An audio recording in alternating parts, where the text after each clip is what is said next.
Ayo, what's good? Now, welcome back to my channel, you guys. So today we're going to do an invisible part quick weave blunt cut bob using the Zio hair. I don't quite know which way to pronounce it, so I guess that's what we're going to say. I'm going to go with Zio. It is P2 in the color 1B in the inch 10. I did use 2 bags for her hair, and the hair is kind of thick to touch, and it's lightweight and thick at the same time. So to start with her invisible part, I did cut off some little small pieces. I made sure that they were all the same size. You want to make sure they're the same size. You don't want any long pieces and short pieces when you're trying to place the invisible part.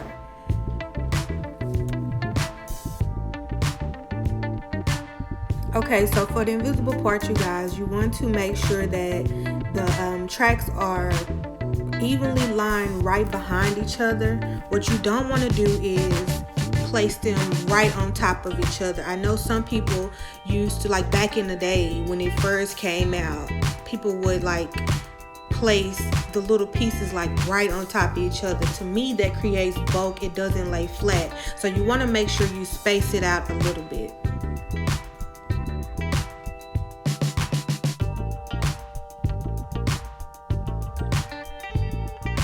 Okay, so we're going to do the same thing on the other side. Make sure you have enough pieces.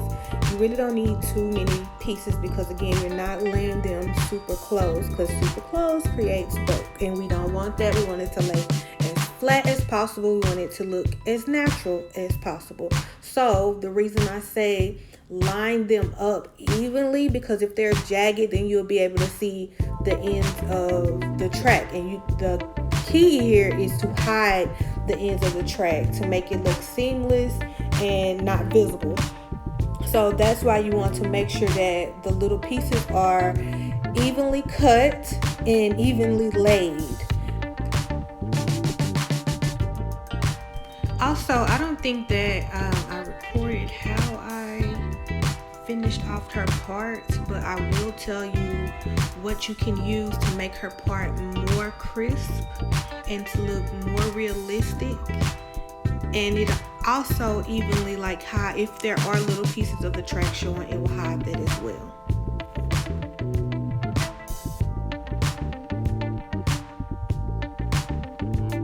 So now for the closure part. So I'm going to create an O-shape opening to put the closure into to seal off the end of the invisible part.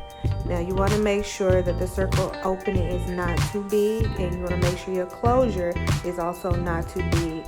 So I'm pretty used to doing this, so I kind of already can eyeball how much hair I need and how big the closure needs to be to fit into that opening. So I've put glue on it, and then what I want to do is roll it up very, very, very, very tight, as you can see here, so that I can begin to flatten it out. So I want to find the middle of the closure, and I want to spread the hair out. This is what it looks like. So I'm going to grab my flatter and I'm going to flatten that out so that it will fit perfectly into the opening of that circular closure piece.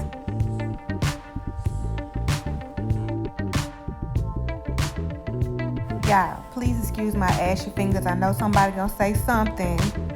When you shampooing hair all day, this is what happens to stylists. Okay, so now that I have that flat, this is what it looks like. So I'm just gonna apply some glue, and then I'm gonna stick it right in that opening.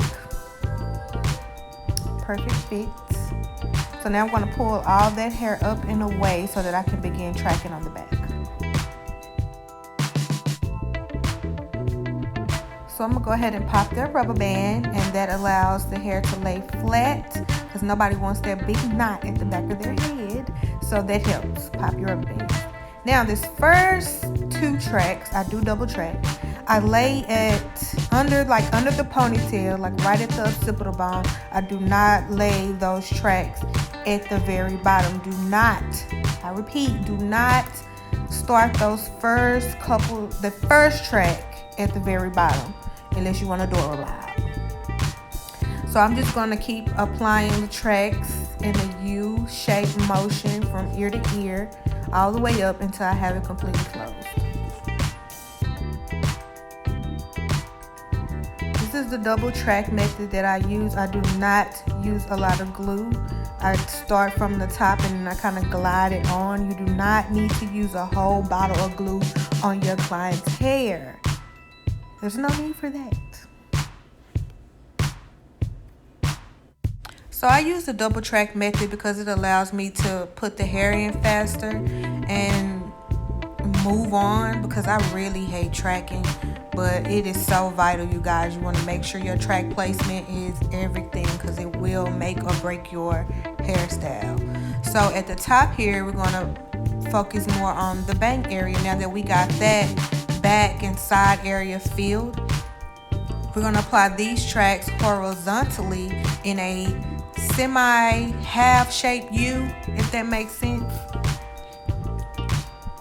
And the reason we're doing that is because we want her hair to fall more off to the side of her face rather than in her face. Now, if she wanted a big Texas bang, yes, I said Texas bang because everything's bigger in Texas and we love a big ass bang.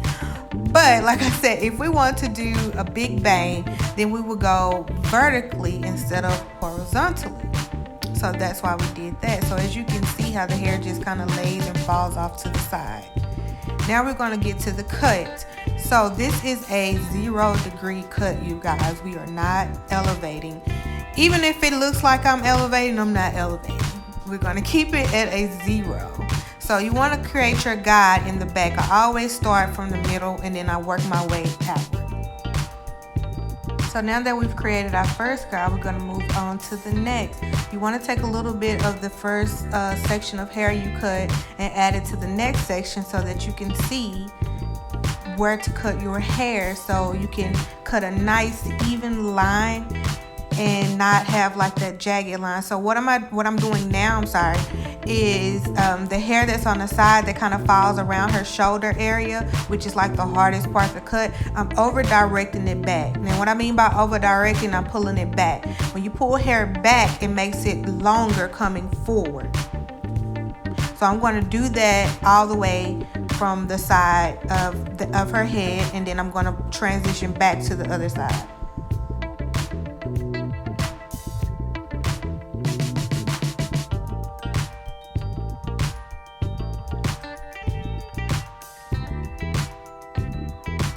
So you guys, for this haircut, for you that are just beginning and it's not really too advanced with cutting hair, you want to stay stationary behind your client. You don't want to move off to the side because that can alter the direction of the cut. It can alter the length of the cut, and sometimes it can come out unbalanced. I've been doing this for years, so you'll see me move my chair around, but I was taught to stay behind the chair and to pull everything back to me. Now, with that being said, this is still a 0-degree cut, you guys. So make sure not to lift the hair when you're cutting. Again, you may see me lift, but I'm so used to doing it. So do not do what I do. I'm telling you to keep that hair at a 0 elevation. Keep it flat in its natural fall position. So now that we're on the other side, I'm going to pull everything back to my guide. I kind of use my fingers at an arch or an angle to kind of angle the bob the way I would want it cut. And especially when you're over directing back, your fingers will kind of naturally fall into that slant position. But yes, you just make sure her head is down this whole cut. Now if your client has neck problems, this is going to be a problem for her, because for 90% of this cut, her head is down.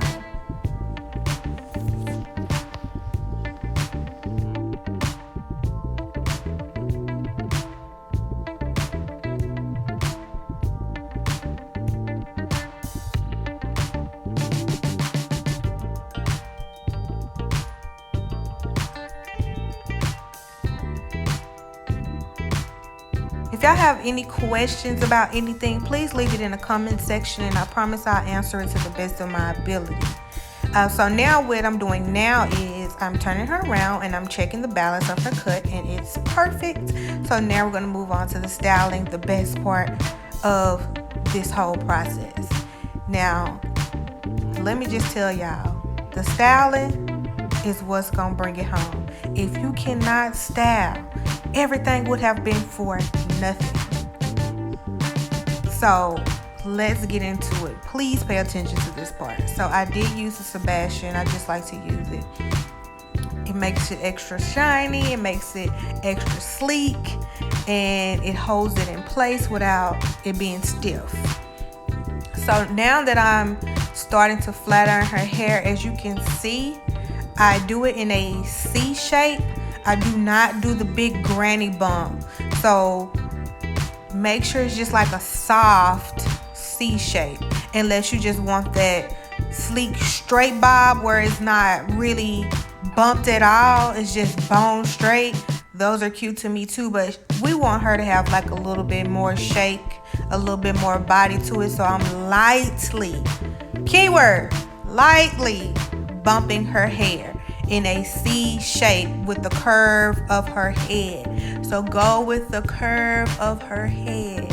Say it with me, the curve of her head.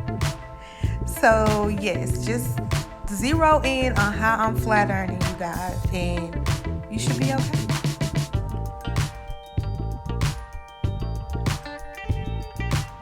So while styling, you'll start to see things that you need to cut off, like tags and stuff. I used to believe, or I don't know where the feeling came from, where I thought that your haircut had to be done before you started styling and that you couldn't cut anything off after you styled. But this is your client, and whatever you need to do to make sure that end product is perfect, do it. So I fell all the way completely out of that thought process. So now if I see something, I'll just cut and continue styling. So, but you will see some things that you need to correct as you style and as you go.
So I've just finished flat ironing her hair. I'm going to have her stand up so that I can cut a little bit more just off those extra tags. I think it's important to have your clients stand up so you can see anything that you miss, because they're going to go out into the world, and this is normally when the imperfections decide they want to creep out. So I don't want her hair to show any kind of imperfections. When she look up, when she look down, when she looks to the left, when she look to the right, you need to catch nothing but angles.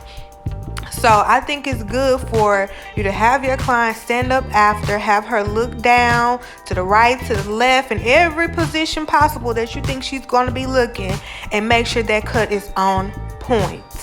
That is what's going to sell your bob. That is what's going to attract more people into you to get their hair done.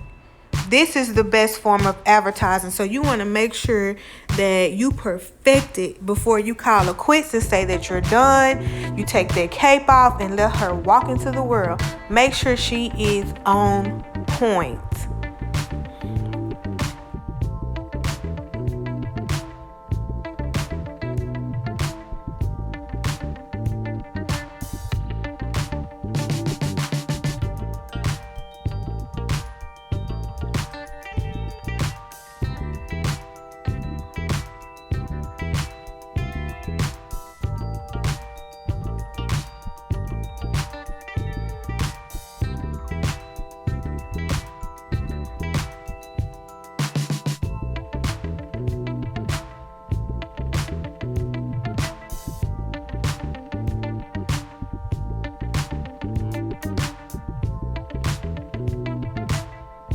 I forgot to mention also the reason why you want them to stand up and look down, because due to the fact that I didn't take this in sections like you would normally do and cut this 0 degree one length bob, it will cause for longer hairs to be at the bottom of the bob.